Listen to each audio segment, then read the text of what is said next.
Captain Sarah Chen stood at the observation deck of the Federation Academy, watching smoke rise from the dormitory complex below. The acrid smell of burning synthetic materials mixed with something far worse filled the recycled air. Her prosthetic left arm, a reminder of the Zephyrian War that had ended 3 years ago, clenched unconsciously as emergency responders rushed through the courtyard. The Academy's headmaster, a tall Veltar named Kethmore, approached with his characteristic four-armed gait.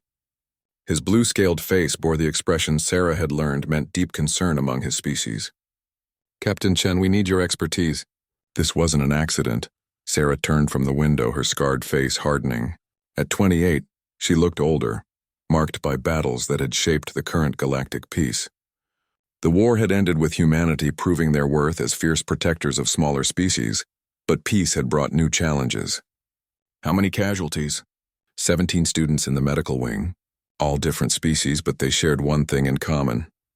Kethmore's tertiary arms gestured toward a data pad. They were all part of the interspecies cooperation program you helped establish. The program had been Sarah's idea, born from the ashes of conflict. During the war, she had seen how human adaptability and protective instincts could bring together species that had never trusted each other. Young beings from across the galaxy came to study together, learning not just academics but how to work as unified teams. It represented everything the war had been fought to protect. Sarah took the data pad, scrolling through the victim list. Names she recognized flickered past. Young faces she had personally recruited from war-torn worlds. A Zephyrian engineering student named Velith, who had lost his family to human bombardment, yet chose to study alongside the species that had orphaned him. A Terran girl named Maya, whose parents died defending a Veltar colony. Each represented hope for a future beyond the cycle of vengeance. "The accelerant pattern suggests military-grade incendiaries," Kethmore continued. "Whoever did this knew exactly how to maximize psychological impact while minimizing structural damage. They wanted the Academy to survive, but they wanted the message clear." Sarah's jaw tightened. "What message?" "Integration has gone too far. That some species should remain separate." He paused, his four eyes showing the strain of leadership during crisis. "Captain, there are voices in the Federation calling for the program's suspension. They say it's too dangerous, that bringing together species with recent conflicts creates targets." The irony wasn't lost on Sarah. She had spent 3 years fighting in space, battles that made ancient Earth wars look like playground squabbles. She had watched entire star systems burn and rebuilt them through sheer human stubbornness and the gradual trust of alien allies. Yet here, in a place meant to nurture peace, violence had found them again. Through the window, she watched a group of students evacuating the undamaged sections. A young Crethan helped an injured Terran, their natural enmity forgotten in the face of shared trauma. Despite the smoke and chaos, they moved together with the coordination she remembered from her best military units. "Headmaster, you said the casualties were in the medical wing specifically?" "Yes, the fire started there and spread to adjacent study areas. The attackers seemed to know exactly where to strike for maximum impact on program participants." Kethmore's voice carried a weight Sarah recognized from war briefings. Sarah closed her eyes, calculating. The medical wing housed the program's most vulnerable students, those still recovering from war injuries or trauma. It also contained the archived records of every integration success story, every breakthrough in interspecies cooperation. Destroying it would eliminate both the proof that unity was possible and the most fragile symbols of that hope. "I need access to security footage, staff records, and a complete list of anyone who knew the medical wing's layout." Sarah's voice carried the authority that had once commanded fleets. This wasn't random terrorism. This was surgical. "Captain, with respect, you're not military anymore. The Federation has investigators. The Federation's investigators didn't spend 2 years building trust with species that wanted to kill each other." Sarah cut him off, her voice steady but implacable. "They didn't watch Zephyrian children play with human toys, or see Crethan warriors learn Terran poetry. Whoever did this isn't just attacking a school, they're attacking the idea that we can be better than our wars." Kethmore's silence stretched between them. Outside, the emergency responders continued their work, their mixed species teams demonstrating the very cooperation someone had tried to burn away. "There's something else," the headmaster finally said. "We found this near the ignition point."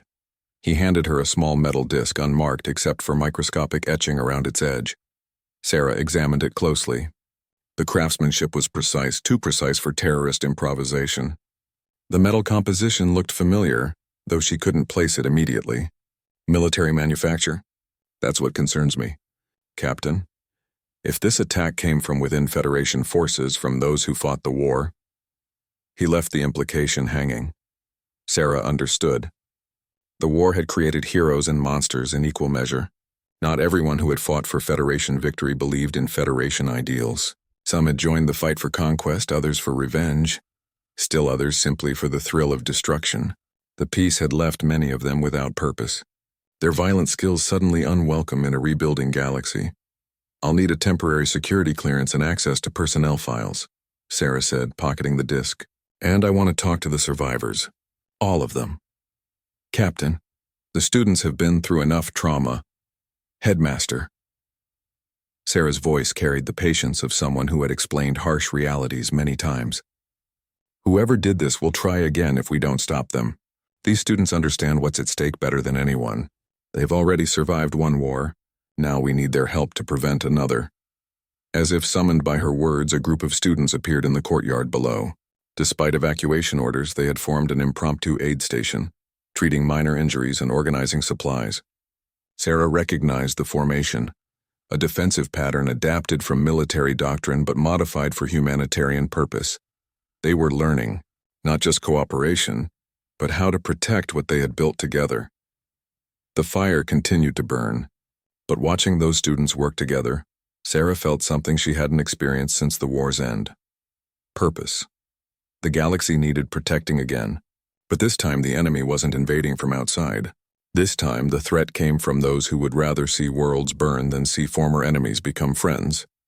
This time, the battle would be fought in classrooms and corridors, with evidence and investigation rather than plasma cannons and fleet maneuvers. But it was still a war, and Sarah Chen had never lost one of those. The medical bay's temporary setup in the Academy's gymnasium buzzed with quiet activity. Sarah moved between the cots, her trained eye cataloging injuries that went beyond smoke inhalation. Several students bore defensive wounds, cuts and bruises that suggested they had fought back against their attackers before the fire started. Maya Rodriguez, the 18-year-old Terran whose parents had died defending Veltar civilians, sat upright despite the bandages covering her arms. Her dark eyes held the same steel Sarah remembered from veteran soldiers, but underneath lay something that made Sarah's chest tighten. These kids shouldn't have to look like that, Captain Chen. Maya's voice carried a slight rasp from smoke exposure. Velith wanted to speak with you. He's been asking about the investigation. Sarah glanced toward the Zephyrian student in question. His kind were naturally tall and ethereal, with translucent skin that revealed the luminous circulatory system beneath. Right now, Velith looked pale even by Zephyrian standards, his inner light dimmed by trauma and medication. Before I talk to him, tell me what you remember, Sarah said, settling into a chair beside Maya's cot. The official report says you were studying when the fire started. Maya's laugh held no humor. We weren't just studying, Captain. We were planning. She lowered her voice, glancing around to ensure privacy. 3 months ago, we started getting messages, threats. Someone didn't want the integration program to succeed. Sarah leaned forward. What kind of threats? Specific ones. They knew our schedules, our room assignments, even our family histories. Maya's hands clenched the medical blanket. Whoever sent them knew that Velith's family died in the bombing of Zeftar Station. They knew my parents were killed defending the Veltar colony of Nethrim. They used our losses against us, tried to make us hate each other. The tactical implications hit Sarah immediately. This wasn't random violence or political protest. Someone had conducted detailed reconnaissance on the program's most symbolically important students, the ones whose personal stories embodied the transformation from enemies to allies. Did you report these threats? To Academy Security, yes. They said they were investigating, but nothing happened. So we started our own investigation. Maya gestured toward Velith and several other students scattered throughout the medical area. We called ourselves the Peace Guard. Kind of dramatic, but Velith chose the name. Sarah felt a familiar surge of pride mixed with concern. During the war, human military advisors had repeatedly noted how quickly their alien allies adapted not just to human tactics, but to human initiative. These students were displaying the same quality that had won the war, applying it to preserve the peace. What did you find? Patterns. The threats always came after specific events. When the Cretan delegation visited, when the war memorial was dedicated, when news outlets covered our success stories. Maya pulled out a small data pad from beneath her pillow. We mapped it all out. Sarah studied the display. The data was impressively organized, showing correlation timelines between public events and threat escalation. These kids had essentially conducted their own intelligence analysis. This is good work. Military quality. Velith's father was a fleet intelligence officer before the war. He taught his son pattern recognition. Maya's voice carried respect and sadness. The attacks weren't random, Captain. Someone wanted to break us apart from the inside before moving to direct action. Across the room, Velith stirred, his luminous eyes focusing on Sarah. She made her way over, noting how other students unconsciously positioned themselves protectively around their wounded classmate. The war had taught them to look after each other. Captain Chen, Velith spoke in accented but clear standard, I have something important to show you. His long fingers worked a concealed data storage device, pulling up files that made Sarah's blood run cold. Detailed schematics of the Academy's layout, including areas that should have been classified. Personnel schedules for both staff and students. Most damning of all, tactical assessments of how to cause maximum psychological damage with minimal physical infrastructure loss. Where did you get this? I found it in the debris near where the fire started. Velith's voice carried the controlled calm Sarah recognized from soldiers in shock. It was partially melted, but Cretan data recovery techniques are quite advanced. My roommate Thrak helped salvage what we could. Sarah scrolled through the files, her training allowing her to read between the lines of military planning. This operation had been designed not to destroy the Academy, but to destroy faith in integration itself. The attackers had wanted survivors to spread fear, to make cooperation seem impossible and dangerous. There's more, Velith continued. The tactical assessment includes psychological profiles of key students. Mine, Maya's, Thrak's, others. Someone studied us for months, learning our relationships, our vulnerabilities, our strengths. The implications crystallized in Sarah's mind. This wasn't terrorism in any conventional sense. This was psychological warfare, designed to undermine the foundations of interspecies cooperation by targeting its most powerful symbols. The students themselves weren't just casualties, they were weapons turned against their own cause. Velith, these profiles are extremely detailed. Personal history, family connections, academic performance, even social dynamics. This level of intelligence requires access to classified Federation databases. The young Zephyrian's light, pulsed in what Sarah had learned was his species equivalent of a grim nod. That is what concerns us most, Captain. Whoever did this had help from inside the Federation itself. Sarah closed the datapad, her mind racing through possibilities. The disk they had found bore military manufacturing marks.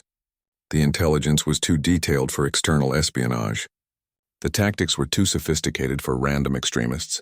Everything pointed toward a coordinated effort by someone with significant resources and institutional access. Have you shared this with Academy security? We tried. Chief Forth said it was too dangerous for students to possess such materials, that we should leave the investigation to professionals. Velith's tone carried the frustration of youth encountering bureaucratic inertia. But Captain, if the threat comes from within Federation channels, how do we know which professionals to trust? The question hung in the air like smoke from the still-burning dormitory. Sarah had faced similar dilemmas during the war, when intelligence suggested Federation forces had been compromised. The solution then had been to build trusted networks outside official channels, to verify everything independently. You did the right thing coming to me, Sarah said finally. But from now on, this information stays between us until we can identify who else can be trusted. What about the other students? The Peace Guard has 17 members across all species. They deserve to know what we're facing. Sarah looked around the medical bay, taking in the faces of young beings who had already survived one war and now found themselves in another. They had earned the right to protect themselves, but they also deserved protection from those older and more experienced. We tell them enough to keep them safe, but not so much that they become targets themselves. Can you arrange a private meeting with your core group? Tomorrow night, there's a memorial service for the damaged dormitory, but we can meet afterward in the old observatory. It's been abandoned since the war, but Thrak knows how to activate the basic systems. Sarah nodded, filing away the location. The observatory would provide both privacy and multiple escape routes, important considerations given their current circumstances. Good. Bring everything you found, but make copies first. If this escalates, we need multiple backup sources. As she prepared to leave, Velith's hand caught her sleeve. His touch was gentle but urgent, carrying the weight of a question he didn't want to voice. Captain, do you think we're fighting a war that can be won?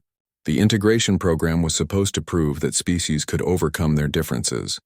If we can't even protect students in a school, how can we protect peace in the galaxy? Sarah looked into his luminous eyes, seeing reflected there the same doubt that had plagued her own darker moments during the conflict. The war had been brutal, but at least the enemy had been clearly defined.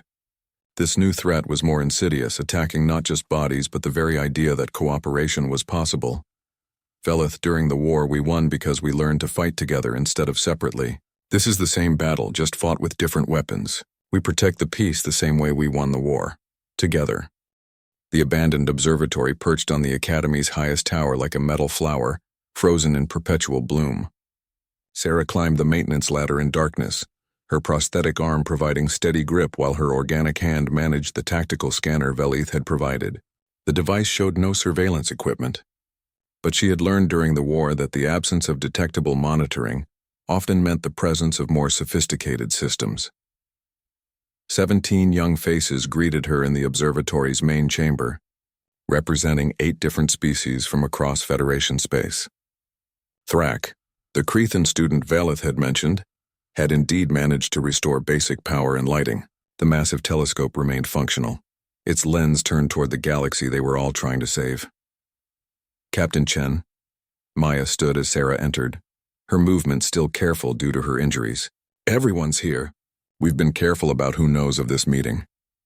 Sarah surveyed the group, noting how they had arranged themselves in mixed species clusters rather than segregating by type.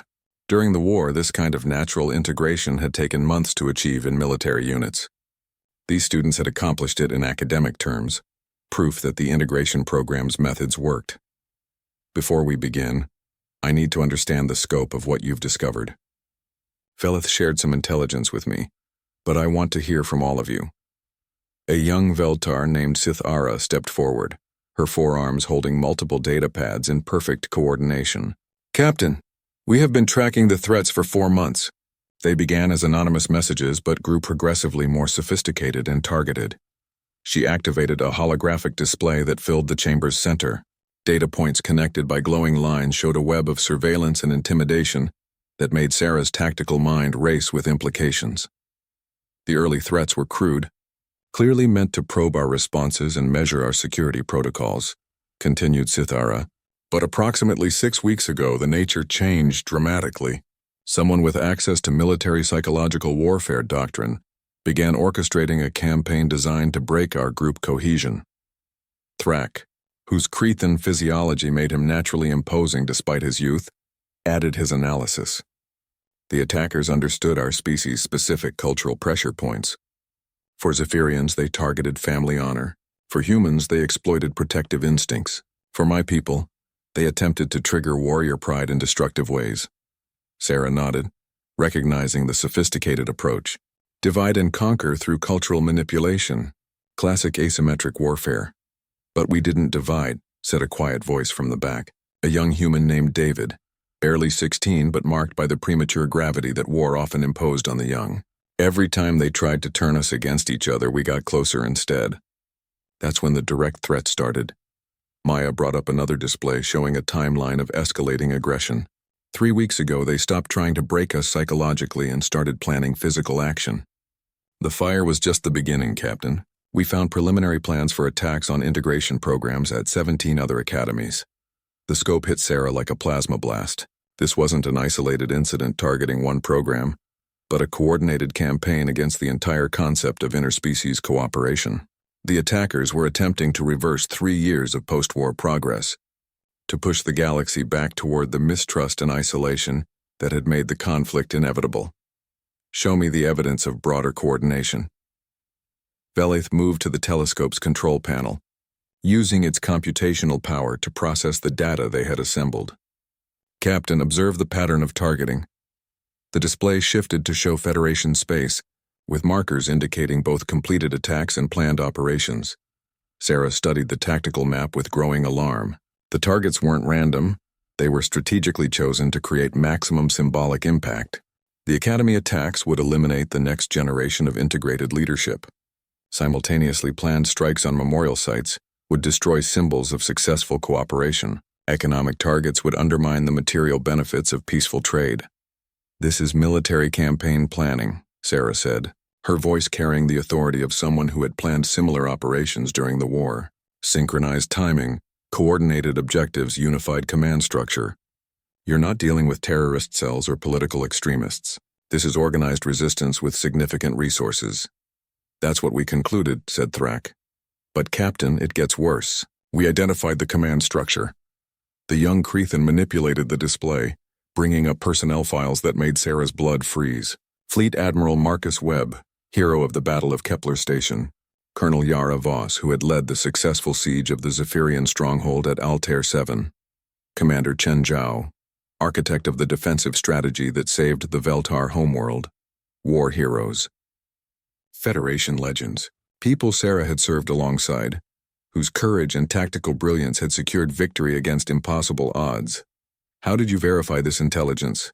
"Cross-referencing communication patterns, resource allocation records, and movement schedules," Maya answered. "They're using official Federation channels to coordinate."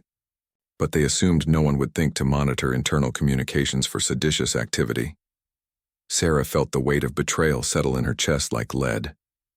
These were people she had trusted with her life, whose dedication to Federation ideals had seemed unquestionable. Now they were revealed as opponents of the very peace they had fought to create. "Captain," Velith's voice carried carefully controlled emotion. "There is something else. We found evidence that the attacks are being planned to coincide with the anniversary of the war's end. They intend to use the celebration of peace as cover for operations designed to destroy it.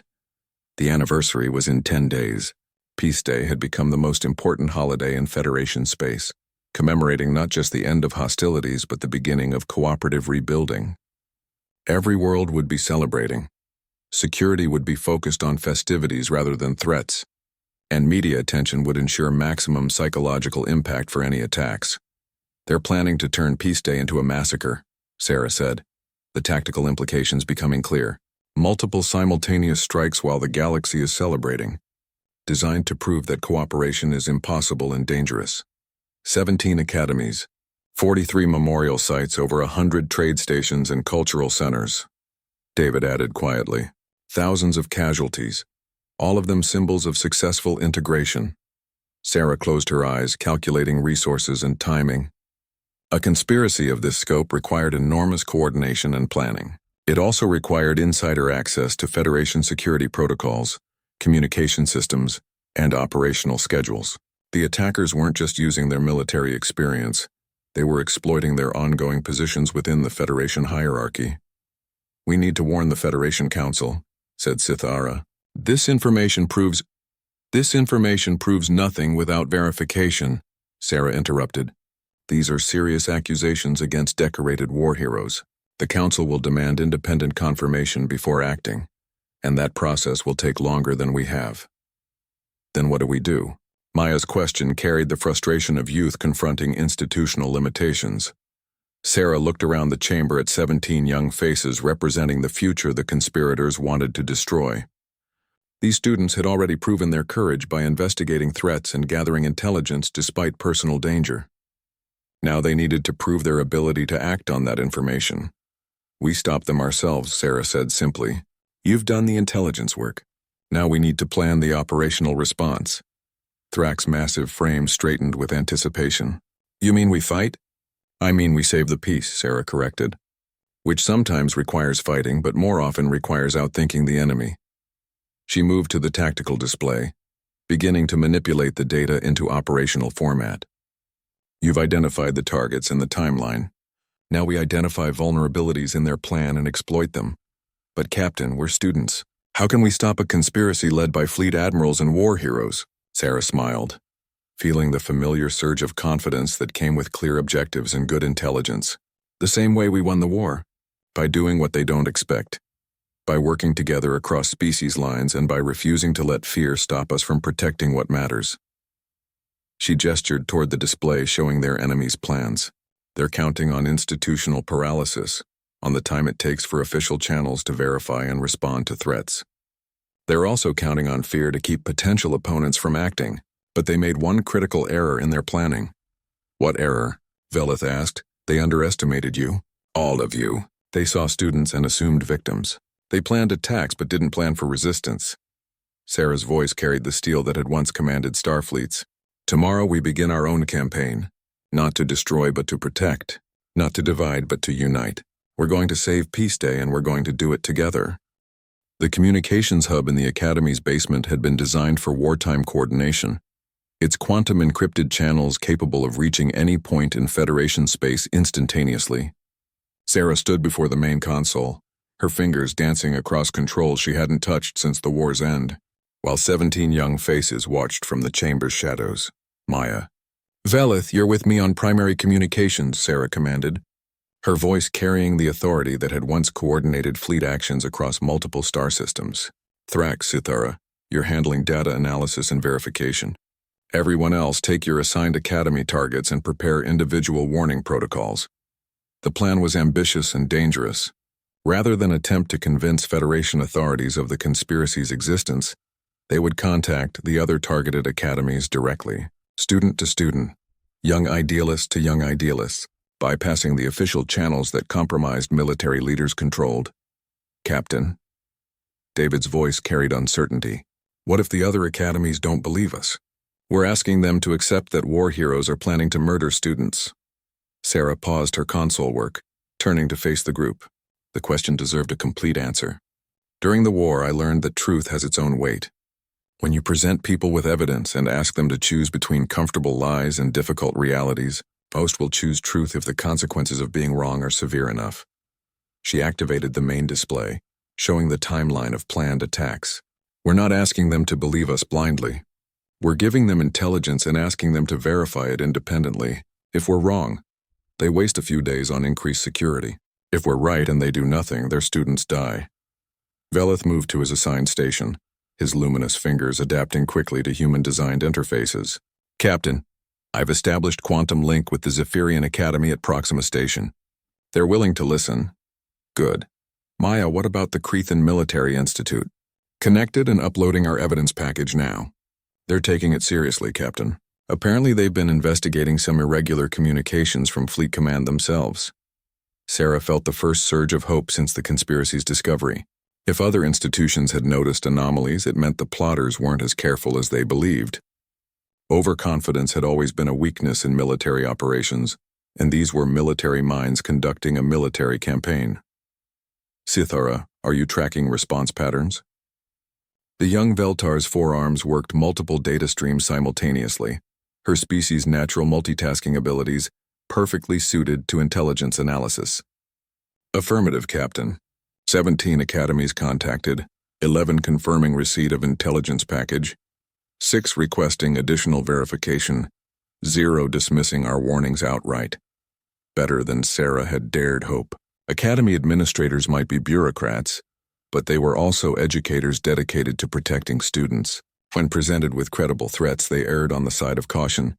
Captain, Thrax's massive frame tensed at his monitoring station. I'm detecting unauthorized access attempts on our communication system.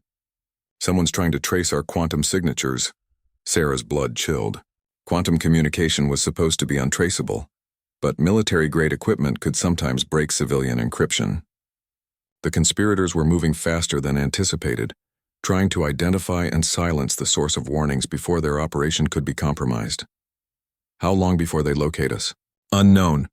Cretan quantum security protocols are more advanced than human systems, but if they're using fleet-level resources, Thrax's voice trailed off with grim implications. Everyone, accelerate your timelines. Maya, patch me through to Admiral Chen at Federation Command. I'm gambling that she's clean.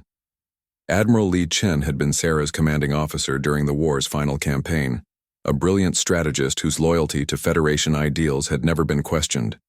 If anyone in the military hierarchy could be trusted with explosive intelligence, it was her.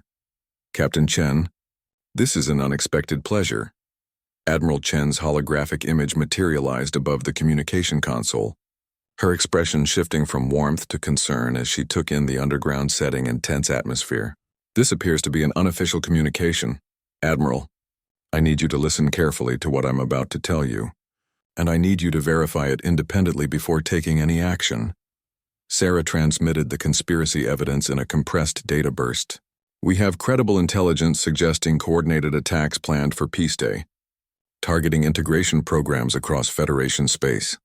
Admiral Chen's face remained carefully neutral as she reviewed the data, but Sarah caught the subtle signs of shock and anger that crossed her features.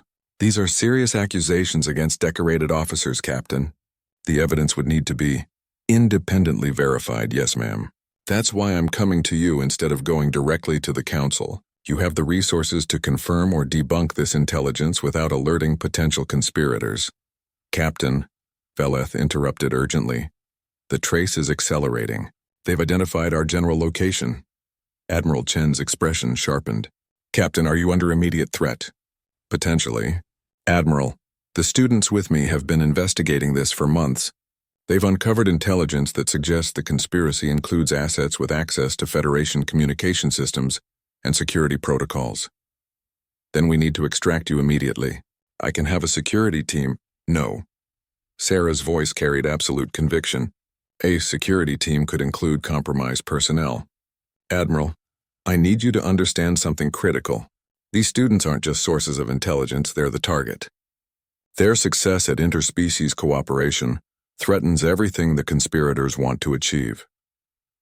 The Admiral studied the young faces visible in the transmission, her expression softening slightly. What do you need from me, Captain?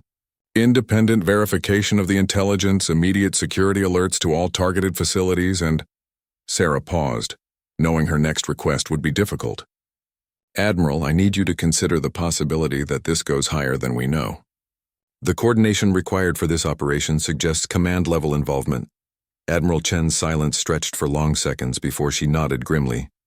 I'll initiate a compartmentalized investigation using personnel I trust absolutely. Captain, maintain your current position if possible, but be prepared to evacuate if necessary. I'll have a clean extraction team standing by. Admiral, one more thing. If something happens to us, make sure the galaxy knows these students died protecting peace, not as random casualties of terrorism. Nothing's going to happen to you, Captain. You have my word. The transmission ended, leaving the chamber in tense silence. Outside, Sarah could hear the faint sound of approaching aircraft, their quantum signatures masked, but their engine noise carrying through the Academy's structure. Thrak, can you identify those aircraft? 3 military transports, Federation configuration but running stealth protocols. His massive hands worked the sensor controls with surprising delicacy. Captain, they're not broadcasting identification codes. Sarah felt the familiar calm that came with imminent action. Everyone implement Evacuation Protocol 7. Maya, David, take the primary evidence archive and head for the emergency tunnels.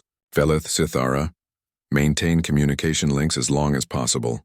Everyone else scatter and get to your predetermined safe points. Captain? Maya's voice carried the stubborn determination Sarah recognized from her own younger self. We're not leaving you behind. Yes, you are. Because that's an order, and because the intelligence you're carrying is more important than any individual life. Sarah moved to the chamber's main console, beginning a data purge that would eliminate any trace of their activities. You've done the hard work of investigation and warning. Now you need to survive to see the results. Veleth hesitated at his evacuation position. Captain, what about you? Sarah smiled, feeling the weight of command responsibility settle around her like familiar armor. I'm going to do what I do best. Buy time for the people who matter to get to safety. The aircraft sounds grew louder, accompanied now by the mechanical noise of armed units preparing for assault. Through the chamber's security monitors, Sarah could see figures in military gear moving through the Academy's corridors with the precision of veteran soldiers. Go, she commanded, her voice carrying the authority that had once sent fleets into battle. Protect the peace we fought for. Prove that integration works by working together, no matter what happens next. As the students melted into the evacuation tunnels, Sarah began the final phase of her preparation. The communications hub could be configured as a data fortress, its quantum encryption systems turned into weapons that would take time and resources to breach. She had perhaps 20 minutes before overwhelming force broke through her defenses. 20 minutes to ensure that 17 young idealists had time to reach safety and continue their work. 20 minutes to prove that the war's lessons about sacrifice and purpose still applied in peacetime. Outside, the assault forces began their advance, unaware that their target had transformed from investigation to defiance. Sarah Chen had survived one war by protecting what mattered most. Now she would begin another the same way. The emergency tunnels beneath the academy formed a maze that had been designed during the war to evacuate personnel during orbital bombardment. Maya led the group through passages that barely accommodated Thrak's massive Crethan frame.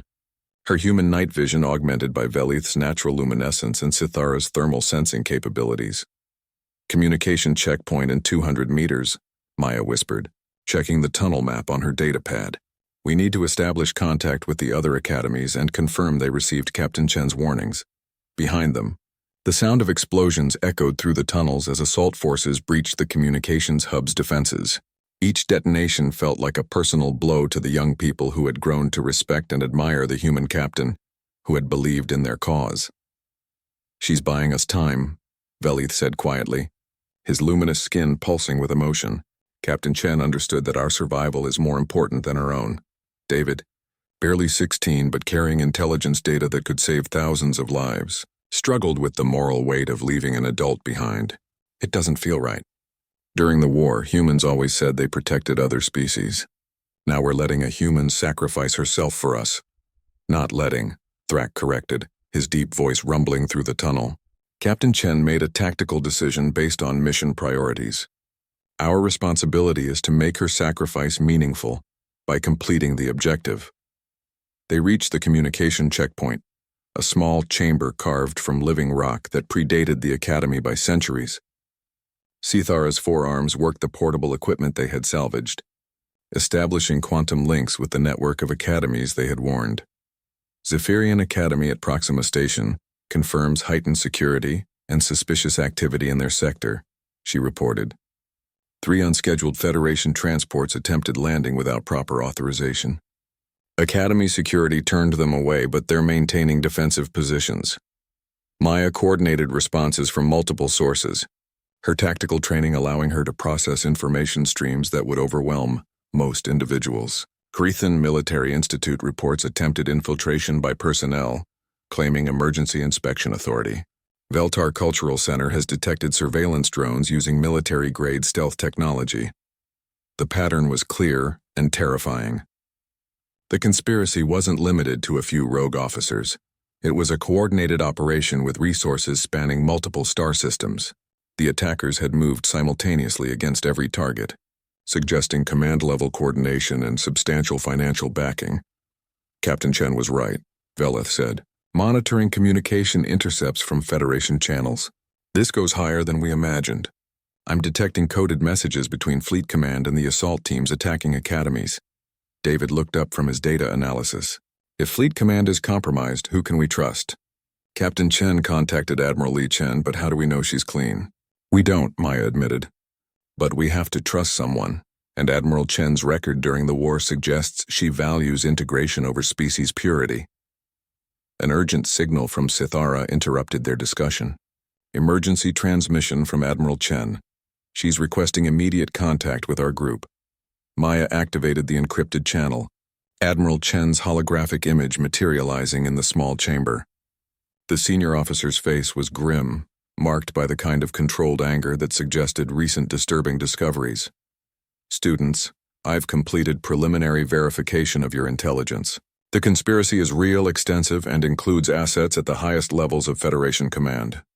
Her voice carried the weight of authority confirmed by devastating evidence.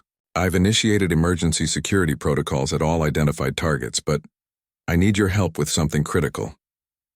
"What do you need from us, Admiral?" Maya asked, unconsciously assuming command authority in the absence of adult leadership. The attacks on academies were diversions. While we've been focused on protecting students, the real target has been Federation Council members who support integration policies. 3 council members have been assassinated in what appear to be unrelated accidents. and 4 more are missing. The implications hit the group like a physical blow. If integration supporters in the Federation government were being systematically eliminated, the conspiracy's goals extended far beyond symbolic attacks on academies and memorial sites. They're staging a coup, Thrak said, his warrior's instincts recognizing the strategic pattern. Remove political opposition, create crisis conditions through terrorist attacks, then impose military governance in the name of security. Admiral Chen nodded grimly. That's our assessment. But here's what makes your situation critical. The remaining council members are scheduled to meet tomorrow for an emergency session to address the Academy attacks. If the conspirators eliminate them during the meeting, they'll have removed every significant political obstacle to their agenda. Velith's luminous skin flickered with calculation. Admiral, where is the emergency session scheduled to be held? Starbase Unity, in neutral space between the human and Veltar home systems. Maximum security, isolated location, perfect for... She paused, the implications becoming clear. Perfect for eliminating the remaining council in a single strike while maintaining plausible deniability. Maya felt pieces of the conspiracy clicking into place in her mind. They'll blame it on external enemies. Make it look like the Zephyrian resistance or Cretan separatists launched a suicide attack. Use the council's deaths to justify abandoning integration policies and returning to species-based isolationism. Exactly.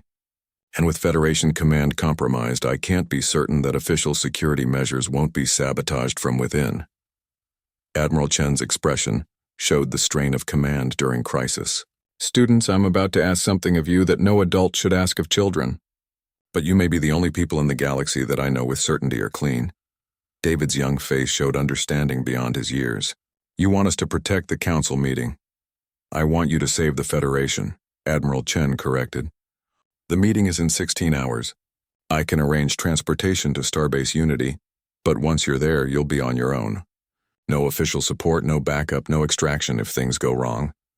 Sithara's 4 arms moved in the gesture her species used to indicate acceptance of dangerous responsibility. Admiral, these students have already proven their ability to investigate and expose conspiracy. Now we must prove our ability to prevent its completion. The risks, Admiral Chen began, are acceptable, Maya interrupted, her voice carrying the same steel that had marked Captain Chen's command decisions. Admiral, we've spent months learning to work together across species lines. We've survived assassination attempts and exposed a galaxy-wide conspiracy. Now we get to prove that integration isn't just an ideal, it's a practical advantage. Through the chamber's communication equipment, they could hear the distant sounds of battle as assault forces fought Academy security for control of the facility above. Captain Chen was still buying them time, still holding defensive positions against overwhelming odds. What about Captain Chen? Velith asked. We can't just abandon her. Admiral Chen's expression softened slightly. I have a clean extraction team moving to her position. Captain Chen is a survivor, students. She's fought through worse situations than this and lived to tell about it. Maya made the decision for all of them, her voice carrying the authority that crisis often thrust upon the young. Admiral, send us the transportation and tactical briefing. We'll protect the council meeting and save the Federation. It's what Captain Chen would want us to do. As Admiral Chen's image faded and the group prepared for their most dangerous mission yet, Maya reflected on how much they had changed since the conspiracy began. They had started as students learning about cooperation across species lines. Now they were the living embodiment of that cooperation, preparing to risk everything to protect the peace their teachers had built. Outside, the sounds of battle continued as Captain Chen held her defensive position. But in the tunnels below, 17 young idealists began planning an operation that would determine whether the galaxy's future belonged to fear and division, or hope and unity. The war had ended with military victory over external enemies. Now the peace would be preserved by students proving that integration created strength rather than weakness, that diversity was a tactical advantage rather than a vulnerability. Tomorrow they would save the Federation. Tonight, they would prove that the next generation was ready to inherit the galaxy their predecessors had fought to create. Starbase Unity hung in the void between star systems like a metal flower, its rotating sections creating artificial gravity for the diplomats who shaped galactic policy. Maya pressed her face against the transport's viewport, watching the massive station grow larger as they approached. Somewhere within those gleaming corridors, The future of interspecies cooperation would be decided in the next few hours. Docking in 10 minutes, announced their pilot, a grizzled Veltar veteran named Korth who had volunteered for the mission after Admiral Chen's personal request. Security scans show normal patterns, but that could mean the conspirators haven't revealed themselves yet. Maya turned back to her team. 17 young faces representing 8 species united by shared purpose. They had spent the 8-hour journey from the academy studying the station's layout, planning contingencies, and adapting their various natural abilities into tactical advantages. Final equipment check, Maya commanded, her voice carrying the authority that had emerged during crisis. Velith, communication intercept status? The young Zephyrian manipulated his species' natural bioelectric fields to interface directly with electronic systems, a ability that made him invaluable for intelligence gathering. All Federation communication channels monitored and recorded. I've identified 17 coded transmissions between fleet elements and unknown recipients in the past 4 hours. Thrak, physical security assessment? The massive Crethan student had spent the journey analyzing the station's defensive systems with the eye of a warrior-born species. Station security consists of 47 personnel, mix of species but human-commanded. Defensive positions adequate against external attack, vulnerable to coordinated internal assault by familiar personnel. Sithara, do we have positive identification of the council members who survived the preliminary assassinations? The young Veltar's forearms moved across multiple data pads simultaneously. 7 confirmed survivors representing 4 species. They arrived on separate transports from different sectors, all reporting unusual security incidents during transit. Maya nodded, filing away the information. The conspiracy had been systematic about eliminating integration supporters, but the survivors were the hardest targets, protected by personal security and political importance. Taking them out would require a major operation with significant resources. David, what's our timeline? The youngest member of their group, barely 16 but possessing an analytical mind that rivaled military intelligence specialists, consulted his calculations. Council meeting begins in 90 minutes. Station's communication blackout protocols activate 30 minutes before the session starts, ostensibly for security but actually creating perfect cover for an attack. Because no one outside the station will know what happens until it's over, Velith added grimly. Whoever controls the information flow controls the narrative. Their transport shuddered slightly as docking clamps engaged, connecting them to Starbase Unity's civilian port. Through the airlock windows, Maya could see Federation security personnel waiting to process arrivals, their mixed species composition a symbol of the cooperation the conspirators wanted to destroy. Remember, Maya said as they prepared to disembark, we're Academy students attending a special educational session about Federation governance. Our documentation is clean, our story is simple, and our mission is invisible until we choose to reveal it. The security processing went smoothly, their student credentials attracting minimal scrutiny, from personnel focused on more obvious threats. Maya noted how the security teams moved with professional efficiency, but also how they seemed focused on external threats rather than internal ones. The conspirators' greatest advantage was that they were expected and trusted. Maya, Velith whispered as they walked through the station's main corridor, I'm detecting unusual quantum signatures from the command level. Someone's using military-grade encryption to coordinate activities. How many people? At least 12 discrete sources, all using identical encryption protocols. This isn't normal station communication. This is operational coordination. Maya felt her pulse quicken. 12 coordinators suggested a substantial operation. More than enough personnel to overwhelm station security if they moved simultaneously. The conspirators weren't taking chances with the final phase of their plan. Thrak, can you identify defensive positions we could use if this goes active? The young Crethan's warrior instincts automatically catalog tactical opportunities. Multiple options. Station's central hub provides high ground with good sight lines. Emergency barriers can create choke points. Artificial gravity systems could be weaponized if necessary. Let's hope it doesn't come to that, Maya muttered, leading the group toward the observation levels where they could monitor council member movements without attracting attention. The council chambers occupied the station's most secure section, accessible only through controlled checkpoints that required multiple authorization levels. Maya watched through reinforced transparent aluminum as the surviving council members gathered.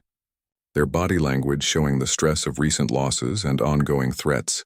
Council President Yara Singh, a human diplomat whose entire career had been dedicated to interspecies cooperation, stood at the chamber's center conferring with her advisors. Her presence here, despite the obvious danger, demonstrated the courage that had made integration possible in the first place. "Maya," David's voice carried urgent concern, "I'm tracking troop movements within the station. Multiple groups of armed personnel are positioning themselves around the council chambers, but they're not following standard security protocols." "Show me." David's datapad displayed a tactical overview of the station, with red markers indicating armed groups moving through corridors that should have been restricted. The pattern was textbook military assault preparation, designed to control key positions simultaneously. "They're isolating the council chambers from potential reinforcement," Thrak observed. "Classic siege tactics adapted for space station architecture." Velith's luminous skin pulsed with alarm. "Maya, I'm intercepting countdown communications. The attack begins in 20 minutes during the formal opening of the council session." Maya felt the weight of decision settle on her shoulders. They had found the conspiracy, exposed its scope, and tracked it to its final objective. Now 17 students had to prevent the assassination of galactic leadership, using nothing but their wits, their diversity, and their determination. "Everyone, implementation phase," Maya commanded. "Velith, can you access the station's communication systems and warn the council?" "Negative. Military-grade jamming is already in place. No external communications until the operation completes. Then we go direct. Sithira, you and David take teams Alpha and Beta to the council chambers. Use your diplomatic access credentials to get close to the council members and warn them personally." "What about station security?" asked David. "Thrak and I will handle that. If the conspirators are using armed assault, we need to give security advance warning so they can coordinate resistance." Maya looked around at her team, seeing not students but experienced operatives who had proven their abilities under pressure. "Remember, our advantage is that they don't expect us. They're watching for official Federation responses, military counter-operations, political maneuvering. They're not watching for Academy students who've been investigating them for months." "Maya," Velith said quietly, "if this goes wrong, if they eliminate the council and blame it on species-based terrorism, then the galaxy goes back to war," Maya finished. "Species isolation, mutual mistrust, everything we've worked for dies with those council members." The station's lighting shifted to the amber glow that indicated heightened security status. Over the communication system, an announcement informed all civilians to remain in designated areas during the routine security exercise that was beginning. "That's their cover," Thrak growled. "Make everyone think it's planned while they eliminate targets." Maya checked her chronometer. 15 minutes until the attack began. 17 students against a conspiracy that included some of the galaxy's most decorated military leaders. Positions, everyone. "Today we prove that integration isn't just an ideal, it's our greatest strength. Captain Chen believed in us. Admiral Chen is counting on us. The galaxy doesn't know it yet, but they need us." As her team dispersed through the station's corridors, Maya reflected on how far they had come from the scared students who had first discovered threatening messages. They had evolved into something new, something that the old divisions of species and hierarchy couldn't contain. They were the future the conspirators feared, and they were about to prove that the future was stronger than the past. The council chambers erupted into chaos as Maya's warning reached Council President Singh exactly 3 minutes before the first explosion. Emergency barriers slammed down, sealing the chamber as armed figures in Federation uniforms breached multiple access points simultaneously. Through the reinforced walls, the sound of plasma fire echoed from corridors where station security fought desperately against superior numbers and firepower. "Madam President," Maya shouted over the din, her young voice carrying authority born of crisis. "The attackers are using Federation equipment and codes. Your own security may be compromised." President Singh, a veteran diplomat whose career had survived multiple assassination attempts, quickly grasped the implications. "How many hostiles?" "At least 40. Coordinated assault. Military training." Maya consulted her communicator, receiving updates from her scattered team. "Thrak reports security resistance in sectors 7 and 12. Velith has jammed their coordination frequencies temporarily. Council member Zentar of the Veltar delegation moved with the fluid grace of his species, his forearms coordinating defensive positions with the remaining security personnel. President Singh, these students appear to know more about our situation than our own intelligence services. Because we've been investigating the conspiracy for 4 months, Maya replied, helping to barricade the chamber's secondary entrance. This isn't random terrorism. This is a coordinated coup attempt by war veterans who believe integration has gone too far. The massive council chamber, designed to accommodate the physical requirements of 8 different species, now served as a fortress under siege. Its symbolic importance, representatives of diverse worlds working together for common goals, made it the perfect target for those who wanted to prove cooperation was impossible. Maya, David's voice crackled through her communicator. Teams Alpha and Beta are engaging hostiles in the main corridor. Sithara has identified the assault leader. It's Colonel Yara Voss, hero of Altair 7. Maya felt sick recognition in her stomach. Colonel Voss had been legendary during the war, her tactical brilliance saving thousands of lives in desperate defensive actions. Now that same brilliance was being turned against the peace she had helped create. Can you reach Admiral Chen? Maya asked, checking her weapon. A basic Federation security sidearm that felt inadequate against military-grade assault equipment. Negative. The conspirators are jamming all external communications. Whatever happens here, no one outside the station will know until it's over. Through the chamber's observation windows, Maya could see armed figures moving through the station's central hub with military precision. They wore Federation uniforms and carried Federation weapons, making them nearly indistinguishable from legitimate security forces except for their aggressive tactics. President Singh, Maya said, moving to the senior diplomat's side, there's something you need to understand about this attack. It's not just about eliminating integration supporters. They're planning to blame this on species-based terrorism, use the Council's deaths to justify abandoning cooperation policies entirely. The president's face hardened with understanding. Frame it as proof that different species can't work together peacefully. Exactly. Make the victims of cooperation into symbols of its failure. A massive explosion shook the chamber as assault forces breached the outer security perimeter. Through the smoke, Maya could see Colonel Voss herself leading the final assault, her decorated uniform a mockery of the ideals she had once served. Students, President Singh called out. Whatever your names are, whatever brought you here, I want you to know that you've already proven the conspiracy wrong.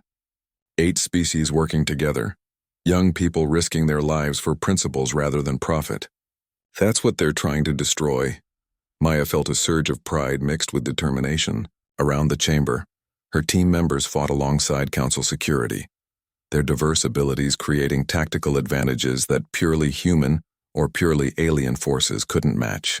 Feleth's electrical manipulation disrupted enemy communications, while Thrak's raw strength created defensive positions that would hold against significant assault. Maya, Sithara's voice carried urgency through the communicator. I've accessed the station's central database. The conspirators aren't just planning to eliminate the Council. They're planning to broadcast their deaths galaxy-wide as proof that integration leads to violence. The full scope of the psychological warfare became clear. The conspiracy wasn't content with simple assassination. They wanted to traumatize the entire galaxy, to make every citizen associate cooperation with death and destruction. Not if we stop them first, Maya replied, coordinating with Thrak to establish a crossfire position near the chamber's main entrance.